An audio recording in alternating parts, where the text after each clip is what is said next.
Have you ever went down a route, like an idea popped in your head, something came up and you're like, okay, this is not meant for this, but I think I can make it work for something else that could potentially be beneficial to me. Now, of course, these kind of decisions always carry a risk, right? Like money or effort or time, whatever it is, it always carries a risk. And you have to weigh those risks with your ridiculous idea. Well, Enor, I'm gonna go with Enor. They let me test this thing out, which by the way, guys, I broke it, I'm sorry. I hope you're okay with that.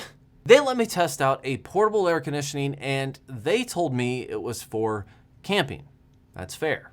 Good old Jason here at BNB headquarters thought to himself, well, maybe I could lower the temperature in my server room with an air conditioning unit, because ultimately I do want to come up with some sort of an air conditioning mini split window unit, whatever, in my server room to try to manage the temperatures during the summer. I mean, that's way down the line, but still, ultimately that's the goal. So when Enor sends this over and they say, hey, can you review this for camping? My gut instinct was to ignore it. Like, no, come on, I do a lot of weird stuff, but that's, on the other hand, maybe I could slap it in my server room.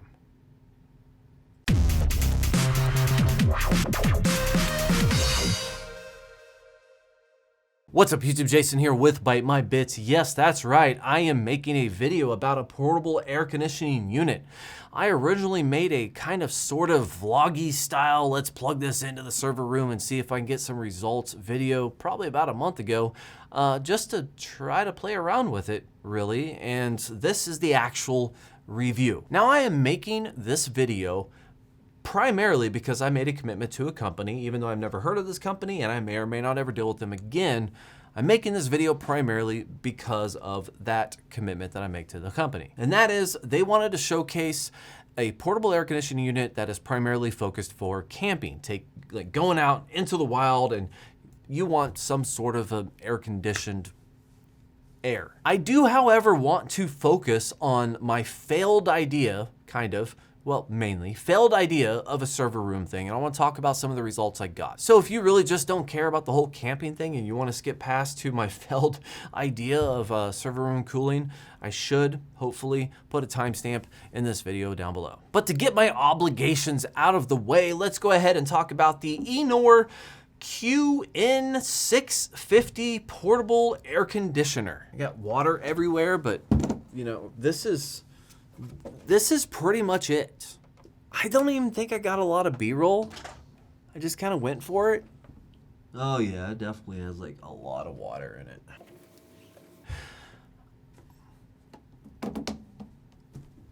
Now the Enor QN650, by the way, already outdated. There's a newer version, more powerful, slightly more power requirements, but better probably in every way, and it's sleeker and smaller, but that is aside the point. It's a 24 volt that can use an AC adapter that provides a 24 volt, or you can just use batteries.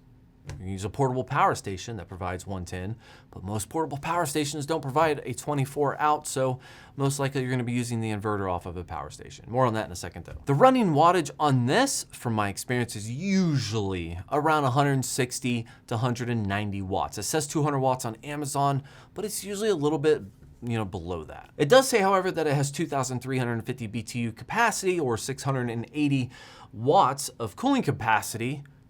With this 2,350 BTUs is perfect for a small two-person tent, which is exactly what this is meant for. Just throwing that out there. On the top here, it has an LCD screen. I turned this on, but I will get to this.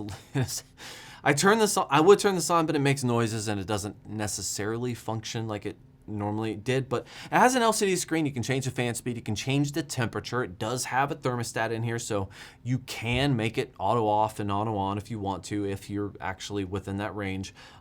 It even has a sleep mode, which I thought was pretty cool, but all of that is controlled from the top. They have two versions. They have one that's in Celsius and one that's in Freedom, and it's not interchangeable. You can't like go into the menu and change it or whatever. As far as I know, I couldn't find any way to do that, but if you are interested in this or something like this, just make sure that it's going to read the temperatures of which you are used to reading. Because with Celsius, it's like I always have to ask my phone, yo, what's 20 C to Fahrenheit. Now, with the power consumption in mind, from what I read, bear in mind this is before I took it camping. This is just a test that I did inside my house. With the power consumption that I read, it'll pull about 4.8 kilowatt hours a day. Now, if you are in California, that's going to cost you $36 a month to run. If you're in Kansas, that's about $12 a month to run. And your mileage will definitely vary depending on the situation. How hot is it in your server room that you're not supposed to put it into?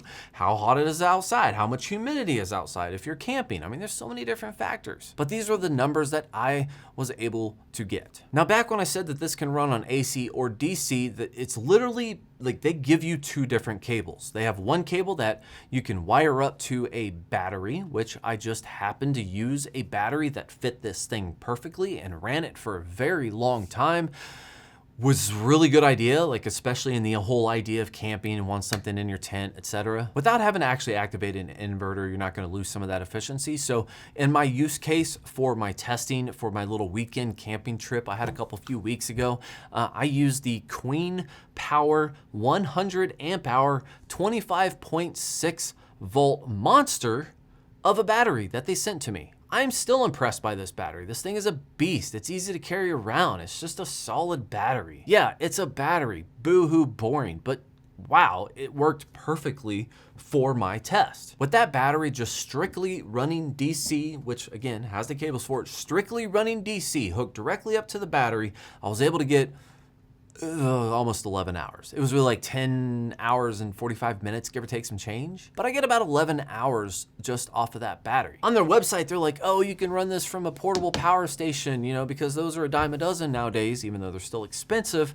The problem is that most reasonable portable power stations are only gonna give you 1.4 kilowatt hours. Whereas the Queen Power, or at least something out there that is 24 volt equivalent, 25.6 volt equivalent, that's gonna give you 2.56 kilowatt hours. And I can guarantee you that battery is going to be cheaper.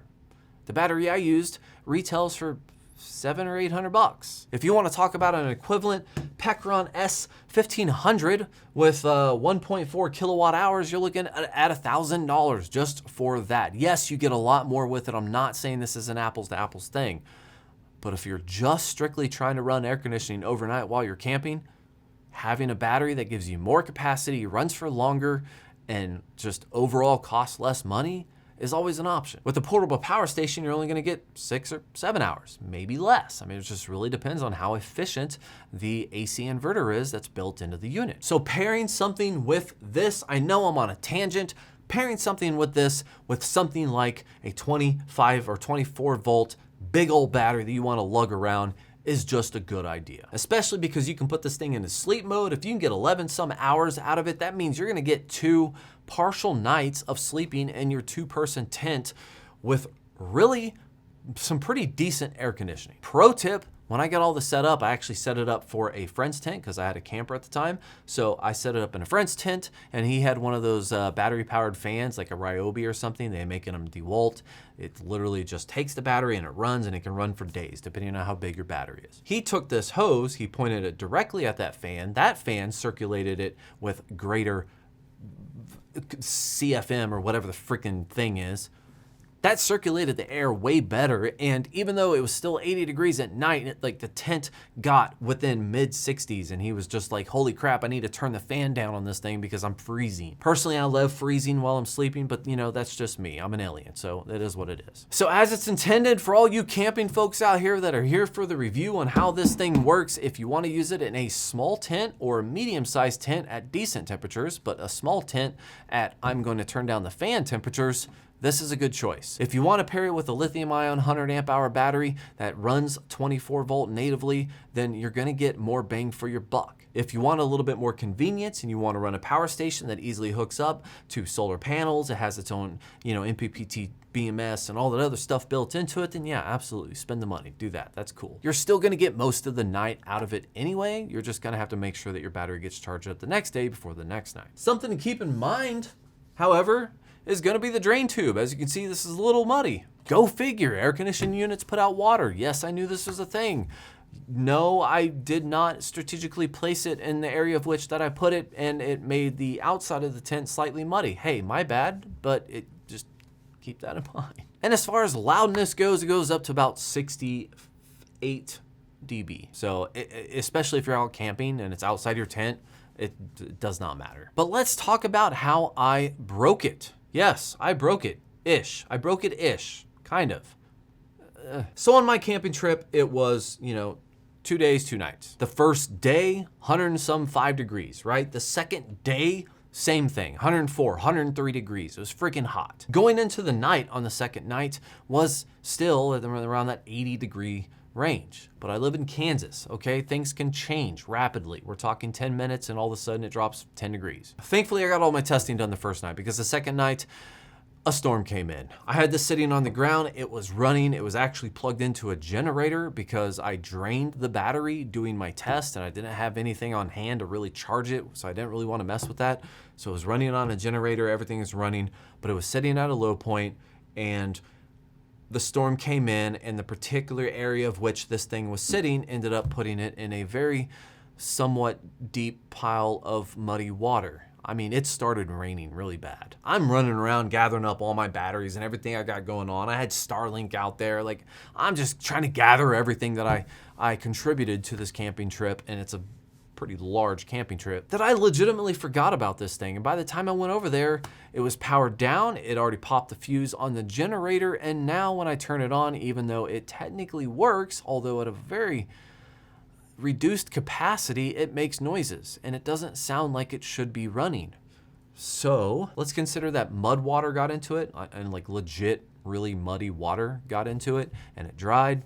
There's a lot of stuff going inside that needs cleaned. That's all I'm saying. So I do apologize, Enor. I broke it. One of these days I may or may not take this apart and clean it, because that's probably just really what it needs, because it still runs. Clean the fans, maybe replace some fans or something like that. I broke it, but it still works enough for my second use case for this, because the server experiment failed, and that is just putting it in my computer room and kind of pointing it at my face, because my office also gets hot. With that commitment out of the way, welcome server people that want to hear about my stupid idea failing on me miserably, so you can laugh at me, judge me, and give me ideas in the comments down below of how to not do it again. So my server room, it runs, just based off of where it is, it usually runs in the 85 to 90 degree range. That's just how it rolls. It was even worse, and I'm talking much worse, when I was running crypto mining. Like, it was terrible.